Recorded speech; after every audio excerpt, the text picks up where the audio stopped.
Mauricio Mejia Live. Entertainment guru, Silicon Valley entrepreneur, author, and speaker. It's Mauricio Mejia Live. Bringing to you real people, real day-to-day life experiences, and real business opportunities. If you dare to step up. Do you have what it takes to take it to the next level and become who you are truly destined to become? Decide, commit, execute. Join the thousands of viewers around the world and become a part of the conversation. Mauricio Mejia Live.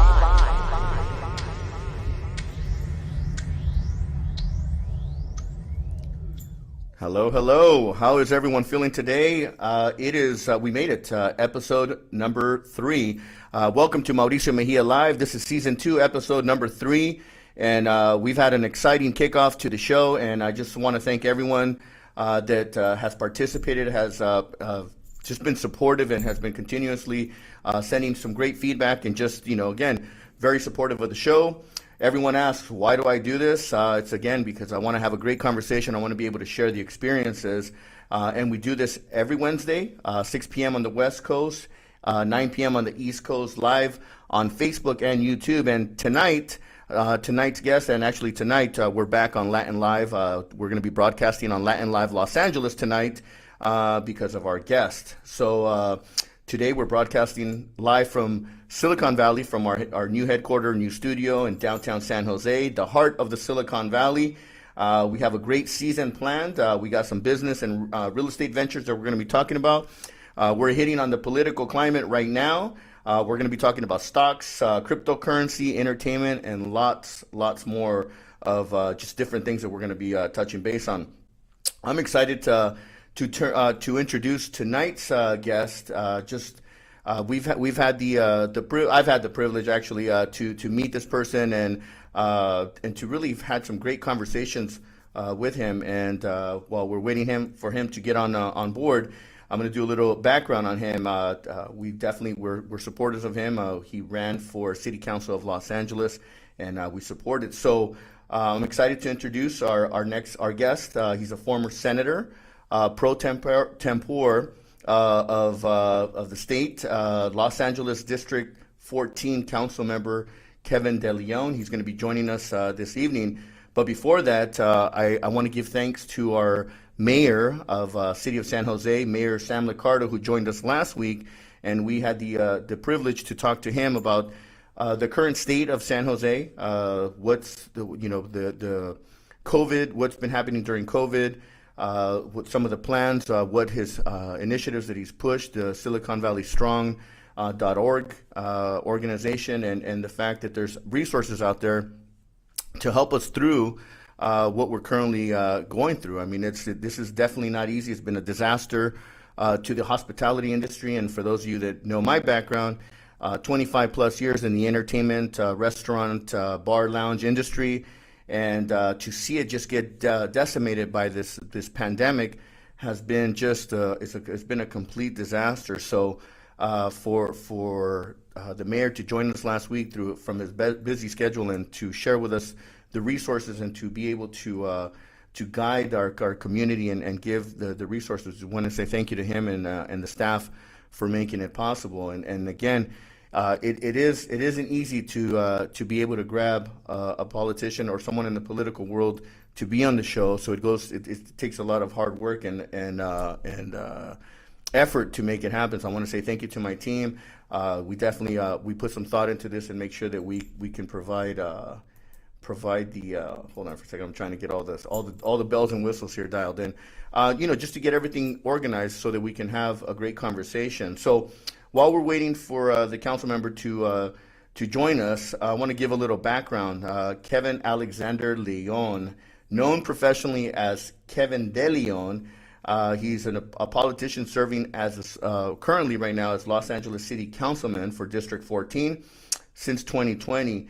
A member of the Democratic Party, he previously served as the 50th president pro tempore of the California State Senate from 2014 to 2018. So I'm very excited to have him come on the show. I'm looking forward to having people ask some questions. So if you have some questions, anybody, please make sure to jump on board and put some questions up here so we can definitely respond and get people engaged. And that's really what it's about. It's about bringing some real deal, real people and real things to live so that we can have these conversations and be able to really address them and really, just really, again, it's just touching base and making sure that we have that access to. So again, while we're waiting for him to jump on board with us, we want to be able to see anybody that has any questions or anything like that. Make sure to jump on board and make sure to leave your questions on the side. And seems like we have we're getting ready right now. Okay, I'm getting some word from backstage. Again, I'm very excited. We're going to be doing a great interview tonight, and our guest tonight is it's just going to be exciting. So, anyways, guys, without further ado and delay, I want to be able to bring our guest, and it's such a pleasure and it's an honor to have Councilman Kevin De León, District 14, Los Angeles. Let me bring him on board. Kevin, how are you, sir? Hey, brother Mauricio, how are you doing? I had a little trouble getting on the link. Everyone's like Google or everyone's Zoom, and then Mauricio decided to do, YouTube. Hey, but you see the sweat that's starting to, this is because the blood started to pump up, and I'm like, all right, this is why we do our backstage, and we got the pleasure of meeting your staff earlier today, and we went through the whole making sure that we troubleshoot it. So, how are you? How you doing, man? Good. It just I'm representing your stomping grounds right over here in Highland Park. Among many neighborhoods in City 14. Yeah. I was waiting to see how long that was gonna take before you brought that up, and yes, actually, I'm a very proud Angelino, and you're from Northeast LA, and from Highland Park. I just Highland Park back then to where it's at today, completely different world, different world, but for the better. So I'm excited to see all the great changes that it's transformed, and definitely want to dive into what we're going to talk about tonight, and really just to see, talk about your background and what your, why city council and anyways so I want to throw up one of the questions that we had teed up for tonight, and again, I wanted to say thank you very much for your busy schedule and for being here this evening with us. Thank you, Mauricio. It's indeed an honor and a pleasure to all the good folks in the Silicon Valley, but in particular in San Jose. Un abrazo muy fuerte, un abrazo de solidaridad, particularly to the east side, Keegan Story, D5, to all my family up there. I have a lot of roots, in San Jose as well too. Large, extensive, network. You were just mentioning, Sam Licardo. We just spoke about a week ago, and I just want to say hello to everybody. Good folks in San Jose. Absolutely, and thank you for recognizing that. And we were going to touch on that. You definitely have some roots here in San Jose, Silicon Valley, with family, and definitely your name is very well known here in this area. So it's a great honor to have you here tonight. So thank you very much for that, and I hope everyone in D5 is watching tonight. So so let's dive right into it. You're one of the first Latinos in the Senate House. Let's take a minute to recognize that accomplishment. What would you say are some of the accomplishments that during that time, and do you feel that you championed the Latino causes at the state level? And if so, can you share some of those with our audience? Well, Mauricio, as the youngest child of a single immigrant mother with a third grade education, I was very honored to be selected to be the leader of our California State Senate, that I was chosen among my peers to lead not just the Senate Democratic Caucus, but at the majority, but to lead the institution, as a whole, which is part of a bicameral body, the legislative branch of the three branches of government, state government in our state capital in Sacramento. So it was an honor of mine to be the first person of color, the first Latino in over 133 years, yes, to lead this august body. And I always thought to myself, I'm going to be a disruptor and speak truth to power. One may say, well, that's sort of kind of a perhaps inherent contradiction that if you were the president of the Senate, that in itself is defined by being part of the establishment. But I wanted to challenge, the old paradigm and move policies to improve the human condition for all individuals, regardless of who you are, and regardless of where you come from, regardless of who you love and which God you pray to, regardless of the color of your skin, and yes, your legal status. So, I was very honored and proud to have the support of my colleagues to move forward measures like SB 100, which puts California on a roadmap to 100% clean, renewable, zero carbon energy by the year 2045. It's a significant measure because as we decarbonize our grid and as we move electrons on our grid, and in this case for the Bay Area, Pacific Gas and Electric, whether folks like them or not, with Southern California, Edison, San Diego Gas and Electric, and all the municipally owned utilities in California, we're going to decarbonize that grid, how we power our businesses and how we power our residences. If you turn your lights on and off, if you have a coffee maker, if you use your microwave oven, your refrigerator, your washer and dryer, when you go to bed, or when you turn on your lights to read, you have a flat screen television set, whatever it is, electric driven, those electrons, that's the grid. And we're moving towards 100% clean renewable energy by the year 2045. Why it's significant, Mauricio, is because we are the 5th largest economy on the planet. Right. To put this in context, we only have 4 economies larger than that of California. The United States in the aggregate as a whole, China, Japan, Germany, and then it is our great state, the state of California. So our economy is larger than that of the United Kingdom, of Great Britain, obviously with Wales and Northern Ireland and Scotland. It's larger than that of France, Macron's France, larger than India, Italy, Putin's Russia. It's larger than Brazil. And this is a subnational government. This is us. So correct. That's significant because we're the largest subnational, we're the largest government on planet Earth to legally commit itself to 100% clean renewable energy. And therefore we're exporting, our innovative, ideas, not just to other subnational governments in the United States, but throughout the world. So that was for me clearly a landmark measure. Another measure, which is the one probably that doesn't receive the most attention, which is my Senate Bill 1234, known as Cal Savers. For those who want to Google, it's Cal Savers. I create a new financial product for folks. I'm very familiar with that. I'm very familiar with it, Folks who have no access to a DB or DC, a defined benefit or defined contribution, a 401k plan at their place of employment. And the reason why, Mauricio, I created this financial product, it was not easy, but we're the largest state to do so, is because my tia, who's like my second mother, she is a woman, salt of the earth, who has worked her fingers to the bone, my mother, cleaning other people's homes and taking care of others. And I am her Roth IRA, I'm her IRA, I'm her 401k, I am her defined benefit plan. I give her a check on a monthly basis because all she has is Social Security. Now, this is a woman who's worked all her life, but all she gets is Social Security, and that's not enough to pay the rent, her medication, her bus pass, food, etc.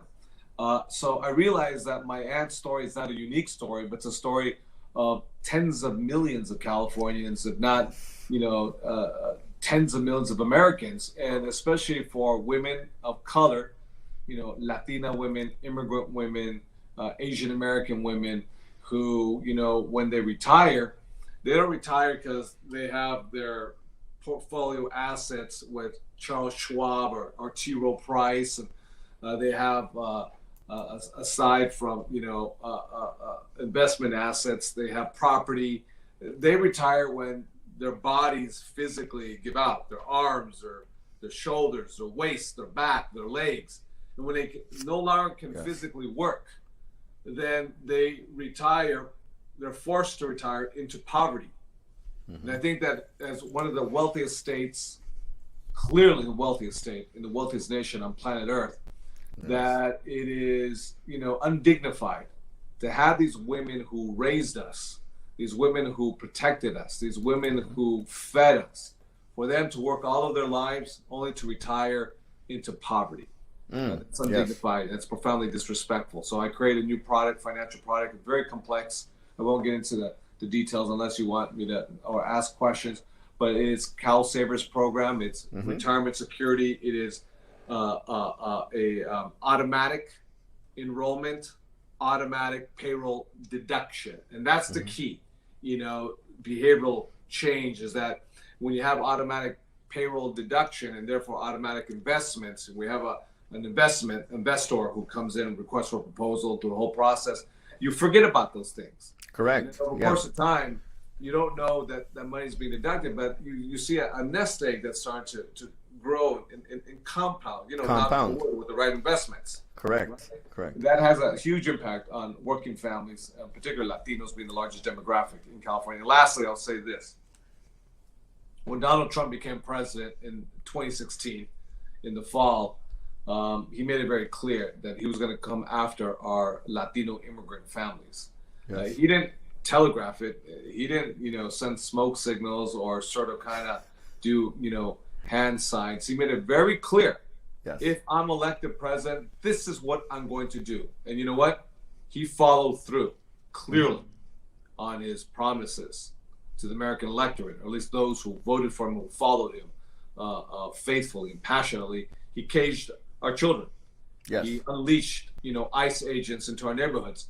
And that's when I became the author. I wrote the law, Senate Bill 54, more commonly known as the Sanctuary State Bill, making California the first and largest state in the nation to declare itself a sanctuary state for all immigrants, and that our local police departments, for example, San Jose Police Department, Milpitas, Santa Clara, all our police departments cannot collaborate and cooperate with ICE agents. Under some circumstances they can, right? Yes. But if you're selling tamales, if you're pulled over because you have a broken tail light, and then they find out that there's a failure to appear, an FTP, because you didn't pay a previous ticket, that they're not going to hold you and say, you know what, we're calling ICE agents to come pick you up. So we keep a separation of church and state. That is standing up and defending our community, regardless of the Department of Justice under then Attorney General Jeff Sessions sued me. We had to stand up. I was just going to say there was a lot of controversy. The state, when that administration was in, there was, we were headlined all over across the nation, because we were the first sanctuary state in the union, and obviously they were trying to make an example out of California. At least the administration was trying to make that California an example, because again, I believe that the state was targeted, and wrongfully. It's just crazy times, and I'm very happy to see that we're moving forward. There's a lot of things that we need to fix. Current administration needs to look back and correct a lot of that mindset, that thinking. It's created so much division in our country, and it's time for us to heal as a nation, as one, and really just start to rethink this and really re-put it into people's minds that we're all one people. And it's just the language and what was spewed out for those 4 years. The damage, the ripple effects of that are going to be they're going to be long term, and it's going to take a lot of hard work for all of us to come together and really come back and get things moving. And that leads into, what's currently happening. We not only did we have the administration, the past administration, then we get hit with the pandemic. And that has hurt not only here in California, but worldwide. This is a global pandemic. This has really created it's a global reset. It's a reset of thinking of how are we going to really get out of this. But I don't want to jump too far, because I wanted to cover one more, because I love everything that you've just shared so far.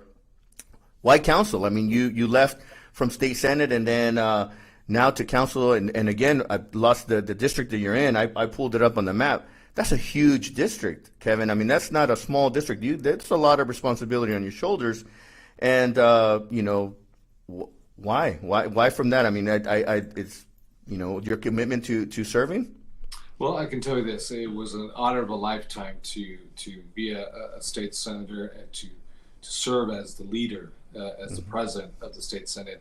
It's something called term limits. Yeah. If it wasn't for term limits, I'd still be in our California State Senate and still leading, that august body with incredible, state senators throughout the state of California. Because of term limits, I came back home to Los Angeles. I still have a lot of energy. Yes. I still have a lot of years of commitment to public service, to really help bring about solutions and leadership to vexing problems, to really help the human condition. And to sort of kind of give this context for our viewers, City 14 is all of downtown Los Angeles. So it's Yes. sort of the cultural and economic hub of the city of LA, the second largest city in America. It's all of the high rises of downtown Los Angeles. It is the Arts District and Little Tokyo, the Flower District. It is the Fashion District. It is the part of the LA River. It is the incredible, amazing, historic neighborhood of Boyle Heights. Yes. Which is Highland Park. it's half of Highland Park, El Sereno. That's It's right. Eagle Rock, a little bit of Glassell Park, I have County USC Medical Center, the whole hospital systems of the county, along with the University of Southern California. Yes. Health, institutions, incredible constituents. It is a district that our former mayor, Antonio Viragosa, used to represent. He was a Speaker of the Assembly, came back home, ran for City 14 council member, and then, moved on and ran for mayor and did a great job as the leader, chief executive of a very complex, city like Los Angeles. So I have a lot of public service, to give. Without question, I enjoyed in the interim period very much teaching. I was a professor at UCLA at the Luskin School of Innovation, teaching both graduate as well as undergraduate students. I was a fellow at the University of Southern California for climate change, for environmental justice, as well as public health. And, I was a strategist on some other, very important projects, and lectured at Stanford University and at Cal as well too. One up to 101 or 280, another one up to 580 from where you're at, today. But my years of commitment to public service is still strong, and I can tell you this right now. One of the biggest humanitarian crises that we have ever faced as a community is the issue of homelessness, and I have the majority of Los Angeles, so I should say a plurality of Los Angeles' homeless community. But I want to put this in context. I wasn't going to let you off the hook either, because right now we've talked about a lot of positive things, and I appreciate that, because you're right. You're surrounded by all these great things. And Kevin, as you know, in 2014 I ran for city council here for District 3 in downtown San Jose, and part of my platform and part of my speaking points at the time were, how can we be the richest city in the world, the smartest city in the world, and yet have the largest homeless population per capita, but yet, and then you just covered a lot of great things about where we're at in California, but and it's not just in California, this is nationwide, and really a big pandemic that's happening, in another version of a pandemic, but the homelessness situation right now. So how do we address it? How are you addressing it? How can the audience out there, and how can the people that are watching worldwide, how can we become a part of the solution versus turning our head away and not addressing it, because it's there. And now even more, the mayor, Sam Liccardo, last week said it. Because of COVID, we can't actively clean the things much, or can't clean these areas quicker. So now we're starting to see it much more. It's surfaced much more. So share with us. I mean, what's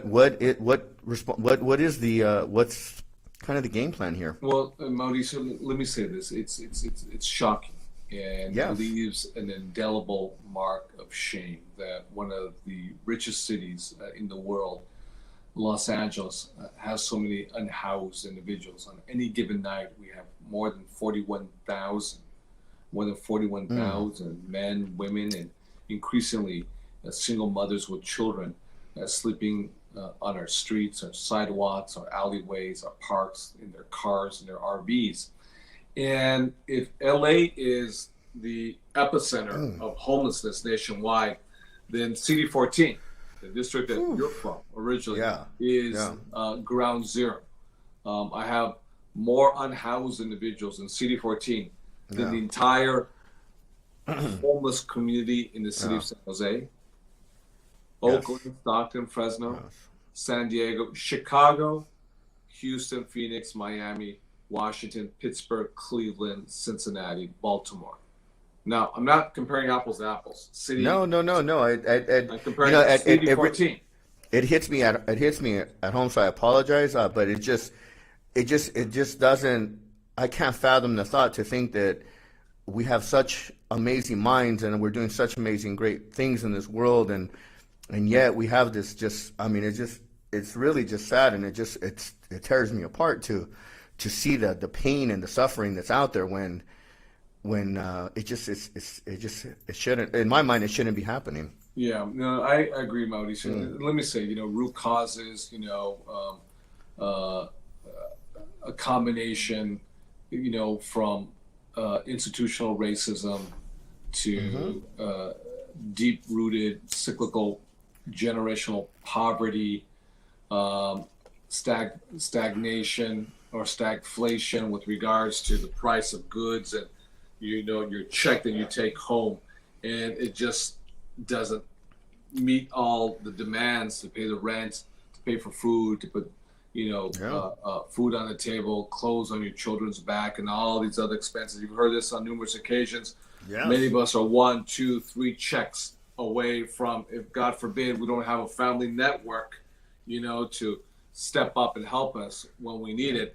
We're living on the streets, and mental illnesses, schizophrenia, bipolarness, across the spectrum.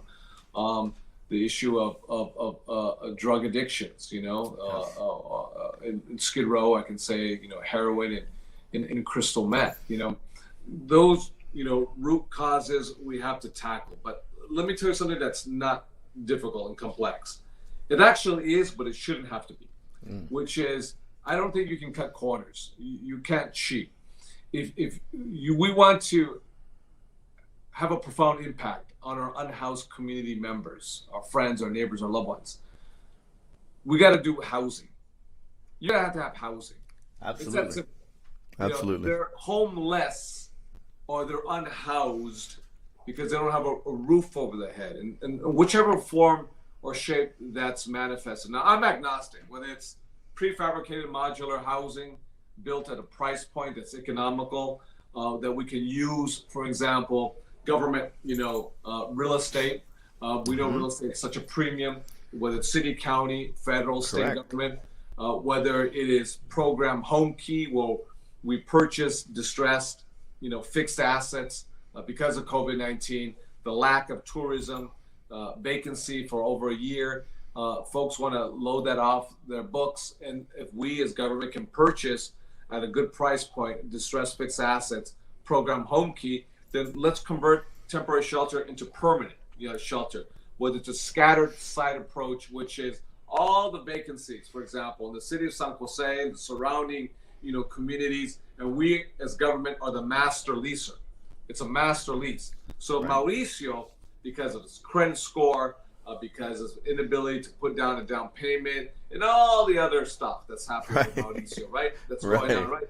You can't get the lease. But you know what? We will lease it for you. We're the master leaser, which is guaranteed a stream of income, revenue to the owner of that fixed asset.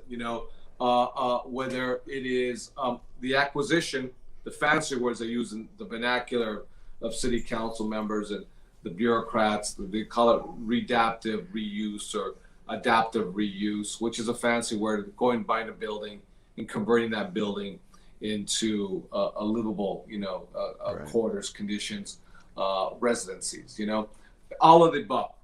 But we have to do this, Mauricio, because, the very fact, to your point, especially in Silicon Valley, one of the wealthiest, municipalities in the world, to have folks, whether they're on Guadalupe, the river, or they're, in the freeways. Freeways, yeah. The freeways look like they look like war zones now. Completely. It's not, and it's from here to San Francisco. It's not just here in Silicon Valley. From here to San Francisco. It's all over. It's all over. It's all over Oakland. It's in the cities in between. It's in San Francisco. The one city I didn't say we surpassed, at least City of 14 is the city of San Francisco. I don't know. I think City 14 and City of San Francisco are sort of kind of neck on neck, with regards to the number of unhoused individuals. But listen, if we can go after the Olympics and land the Olympics for 2028 in the city of LA, if we can build a beautiful arena in San Francisco for the Golden State Warriors, if we can build the Sophie, stadium in Inglewood for the LA Rams, you know what? Wasn't that like $2 billion for that stadium too? $4 billion. $4 billion. I'm sorry, $4 billion stadium. Yes. $4 billion. $4 to $5 billion. Then you know what? With the same energy, yes, we can build housing. We can acquire housing at a price point that provides us value to create the volume that we need to house, to give our unhoused neighbors a modicum of dignity and respect. And guess what? It's good for our unhoused community members. It gives them stability, a roof over your head, a sense of pride. It is good for their own public health, their mental health. It is good for the community. It is good for businesses. Mm-hmm. It is good for our civic pride as a city, as a state, to do this with a sense of urgency, with a sense of immediacy.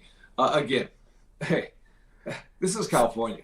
And the fact that we have so many folks living on the streets is undignified. Well, it's easier said than done. The other part, I mean, you're familiar, you heard about it here in our area. We had the city of Cupertino. There was a bill that was passed, SB 35, which was to allow developers, or cities to, if the cities weren't meeting the requirements, that the state would take the responsibility, or not responsibility, but this bill would allow developers to circumvent some of the city, local city policies. I mean, you had the mayor of city of Cupertino that said, "Oh, we'll just build a wall around our city," because they, and this was, I mean, it was just bad timing for him, because they didn't want affordable housing to be built in their city. And you're like, we're having a housing crisis, and you're over here really just blurting out just some unthought thoughts. And right now, it's not just in our area, but this is nationwide. We're having a housing crisis. We cannot catch up on the amount of unhoused people that need housing if we can't develop and we can't build. So how do we cut that red tape? I mean, SB 35 was supposed to be helpful, but why do we have to go to that level? Why is it not the cities on the local level thinking, how do we make this thing happen so that we can start to build, and at a much faster pace? And for example, modular homes, I mean, or these pre-manufactured, you can build these things a lot quicker, but why are we not doing it? Well, I can tell you this, Mauricio. I think clearly that there are municipalities, not just in Santa Clara County, but throughout the Bay Area, throughout California, yes, especially here in Los Angeles County, that have resisted for years, if not decades, the building, of affordable housing. And as a result, you have this lack of severe supply for folks to buy a home, achieve what they believe is a dream for them. And that's when you get, a 2-bedroom, 2-bath, 1,000 square foot, and everyone's bidding for it at $1 million plus, 25, 30 offers. And then, the working class stiff, from San Jose can't access that, can't afford that. So it goes to the premium buyer who have the capital to access and go over, whether it's 50, whether it's 100, 150, 200. Here in Highland Park, you're not going to believe this. I threw it away. I wish I would have kept it. They showed a listing of a house in Highland Park, I think on Avenue 51, a very nice house. Listing price, I think it's 1.1 million. It sold for 1.4. $1.4 million. It bragged. $350,000 over the listed price. Yeah. Right. So we have a really supply issue. And that doesn't obviously mean because of land use issues, that single family homes are going to be able to expand. You have the number of single family homes that exist today. And I don't know if it's vertical, townhomes, whatever it is. No one's talking about disrupting characters of community.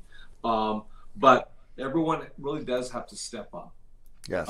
And contribute greatly, because when you isolate and you surround yourself with a metaphorical wall, if you will, that has the same sort of effect, the same effect as a physical wall, you're contributing greatly, to the issue of homelessness. Correct. You're creating greatly to the issue of gentrification. Yes. You're creating greatly to the instability. And everyone at local government level, at state level, we can all do better in terms of entitlements, in terms of permitting, in terms of efficiency, in terms of approvals that shouldn't have to take so long, that various departments should be speaking with each other as opposed to working in isolation. How we can speed things up, because we have a great housing crisis, and it's especially acute in areas like Los Angeles and the Bay Area. Yes, absolutely. I mean, and what you're seeing is people are sprawling out into, now it's not just suburbias, they're going into the Central Valley. Yeah. After this, during this time of the pandemic, I mean, we saw a lot of people that just said, I'm done with California, and they started leaving California. I mean, Nevada, Arizona, Texas got a lot of people that, now and then you go into the companies that start to, say, hey, we're done with all this, we're leaving. And it's just, at what point do we find that balance, and at what point do we really just take control of this, or is this going to be just a continuous thing that is cyclical? Is it always going to happen? I mean, is it now because the internet puts more attention on it, or is it really now because it's visible now, it's really surfaced? Well, it certainly is very cyclical, but it's getting cyclical to the point where it's getting worse and worse. And we're going to have to disrupt, the current paradigm, and we have no other choice. We have to keep folks who are currently housed, because it's exponentially much more expensive to rehouse folks. Again, for those who are suffering from gentrification, we need supply issues as well too. No one's talking about tearing up communities, destroying communities. We want to keep the character of communities. That's what makes our community so unique, so fantastic. Why we want to live in certain neighborhoods, right?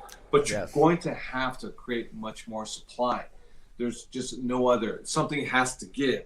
And what's been giving is, to your point, where now you're living in Merced, Modesto, Tracy, but now you're going from Rancho Cucamonga for your area, Montclair. I mean, you go further, San Bernardino, Riverside. Riverside. Yeah. Now you're going, like you said, Nevada, Arizona, elsewhere. Obviously, they're very wealthy, like in Silicon Valley, LA. They go to Sun Valley, and they go to Idaho, and they go to Wyoming, but those are their second, third, fourth homes. That's a different issue right there. That's a different problem. We're talking about our community, working class families, people who get knocked down every day, and they get right back up, clean themselves off to fight for another day to earn a living and put food on the table for their family. So, going back then, obviously, in your district, you have the one of the largest, if not in Southern California, the largest unhoused population. COVID came in last year and just created a completely another set of problems. And now, so you have COVID going on. How is the city of Los Angeles been dealing with that?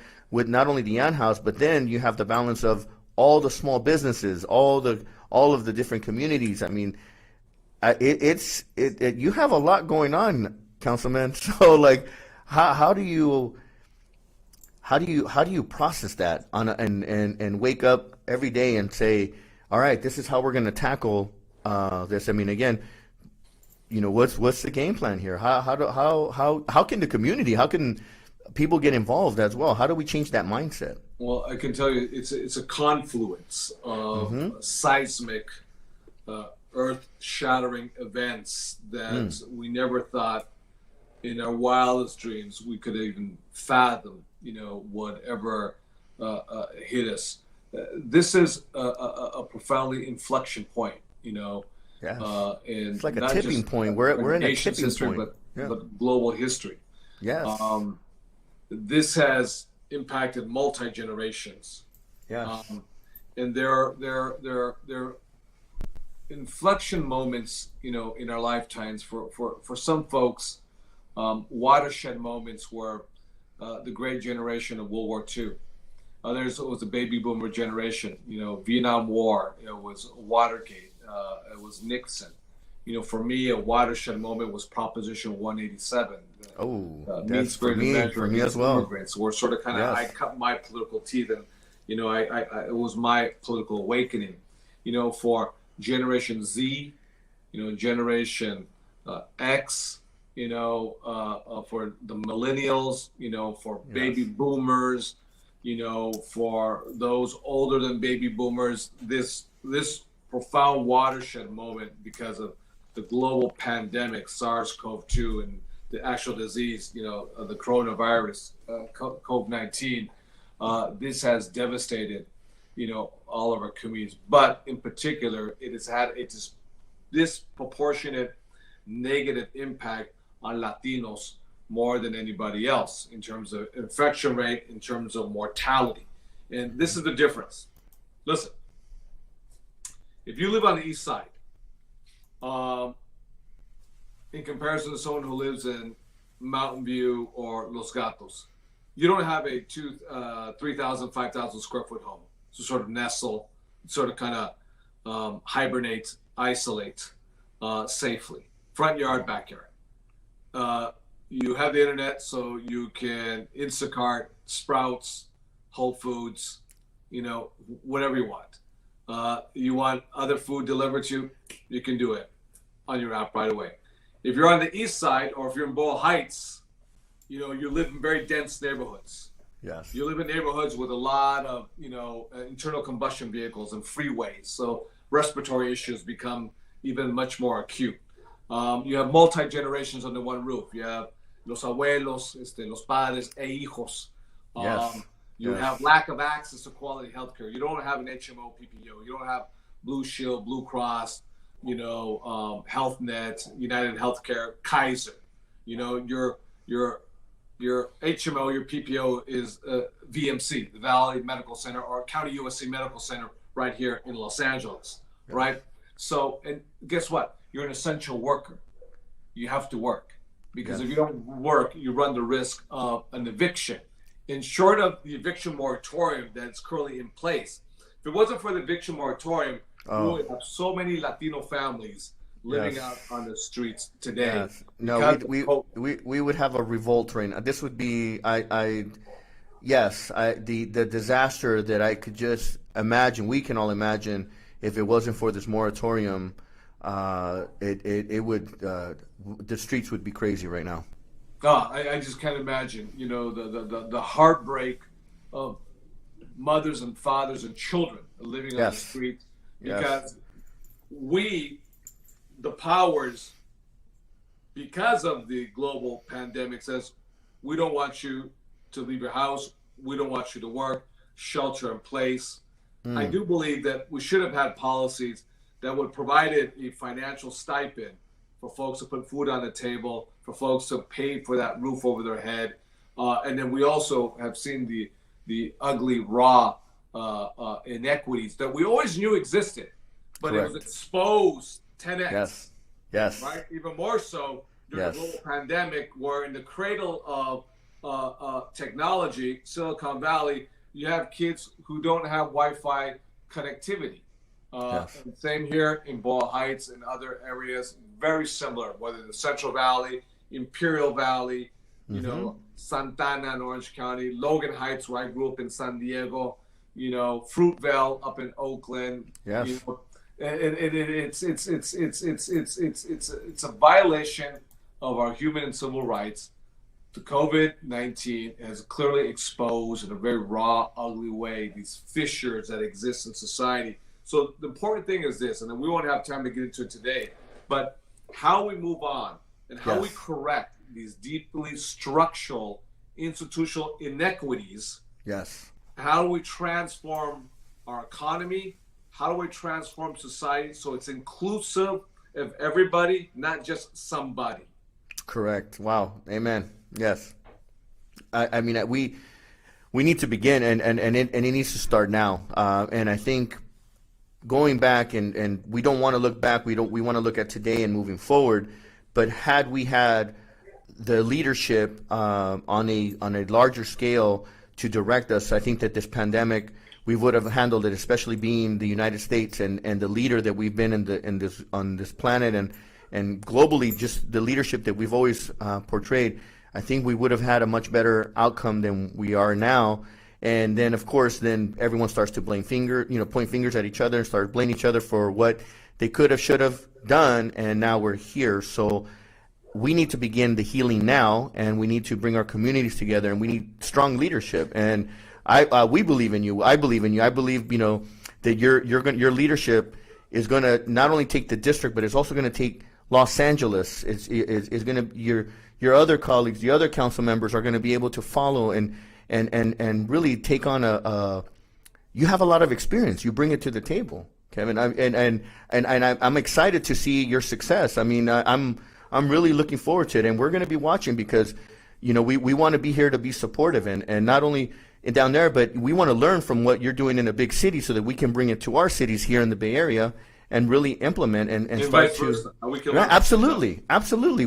We have to become we're the bridge. It's the bridge between Los Angeles and the Silicon Valley or the Bay Area, however you want to call it. We got to bring our whole state together and then be the leaders of the United States and the nation, and to show that, hey, we can do it, and we are going to do it, and we're taking steps now. We're not waiting for people to tell us what to do. We're taking action now. I mean, we're Latinos, man. We tenemos con ganas, we do it, so we're not going to wait. I love it. Oh, man. So with that said, I mean, we jumped around and covered a lot of the different points that I wanted to cover. What's the future hold for you? I mean, I know you got to be thinking ahead, even though you're in the now, but we got TMZ reports that you're the next mayor of Los Angeles, man. What's going on? We got our insiders, people talk, so what is all I'll say is that I'm really honored to have been voted overwhelmingly by my constituents. I won outright in the primary. I was just gonna say, you came in like hands down. You didn't even go into a primary. You won it before. You won it. You didn't go into the general election. I mean, you just came in and won it. I mean, like hands down. Congratulations. I mean, that was an amazing race, and everyone talked about it. And again, I'm glad that we supported and that you're in the position you're in. Appreciate your support. I'm gonna actually be down in Los Angeles this week and visiting some family, and just I'm excited to be back home. Every time as soon as I cross the Grapevine, I can feel the beat and the drum beat of LA is just a whole different beast. I'm like, I'm home. I'm home. I tell you what, I think the weather is going to be quite nice. I think it's going to be blue, clear skies. The weather was beautiful today. Not too cold, not too warm. Beautiful blue skies. No pollution. At least to the visible to the naked eye. I think you're gonna have wonderful weather, and we welcome you back. As always, the City of Angels. Yes. Always welcomes back one of its flock. Oh, thank you. Councilman, thank you so much. And again, I appreciate you taking the time. I know it's not easy, and again, I value your time. I value what you shared with us this evening. We can go on for hours and have amazing conversations, but again, I just want to thank you for covering what is important right now, and I'm glad that you're taking action, and whatever we can do here in the Silicon Valley to continue to support, not only here in our own community, but to support you down in Southern California, because we're all one state. We need to be supportive and help each other and communicate. So please, my line is always open for you, and I'll make sure to get the direct line to you so that when I come down, I can come. Well, when the world opens up, I'll come and visit and say hello. No, thank you, Rob. Thank you very much. Big shout out to Councilwoman CD5, D5, I should say, Magdalena Carrasco. Much love to the Bay Area. Much love to Sanjo and to all the good folks. It was an honor. We'll do this again sometime soon. Absolutely, and again, Thank you very much, and whatever we can do to support, please let us know, and we're here to support. Gracias por todo. Gracias Buenas noches. Gracias. Buenas noches. Good night. Good night. Wow, man, another great episode under the belt tonight. Wow, man, this is great. I'm excited to have had the councilman here with us this evening. Thank you very much. It's the world is in a very odd place right now, but we as the people, we gotta bring it back. We gotta bring our communities back. We gotta definitely come back together and really make things happen and really just bring it back. Last but not least, I want to give a shout out to all the frontline workers that are out there, our healthcare workers, our special acknowledgement to the small businesses owners and the recently ones that have opened that survived the struggle during this shutdown. And again, let's be supportive. Let's bring our communities. Let's have a sense of humanity, human kindness, and really just come together, guys. Because at the end of the day, no matter what, we all have to live here and live together and find ways to really make things happen. So. Again, thank you for those that participated tonight. I saw all the comments. I want to thank everyone that's watching around the world. I want to thank everyone that's watching in Los Angeles on Latin Live. This has been already an amazing week. Just yesterday, Latin Live went. We just did a great partnership with Pi.Capital or Pi Capital. We're doing amazing things, and again, we want to make an impact in our community. Not just in the Latino community, but in the community as a whole and in the world. We're here for bigger purposes, not just for our own. So a lot of great things are going to be planned out for the show throughout this season 2. Next week, we're going to have Assembly Member Ash Kalra that's going to be here with us or live with us. And we're going to be talking some tough politics. And after this series, we're going to be going into real estate investments. Talking about stock investments. I got this genius that's going to be on my show in about 2 weeks, who has really opened up my eyes to investments, and you guys are in for a big surprise. So make sure to tune in every Wednesday, 6 p.m. on the West Coast, 9 p.m. on the East Coast. I thank everyone again for the support. We're only getting bigger, better, and stronger, and I look forward to continuing to share my stories and stories of others and having great guests on our show. So thank you very much, everyone. Have a wonderful evening. Gracias por todos that joined us, and have a good night.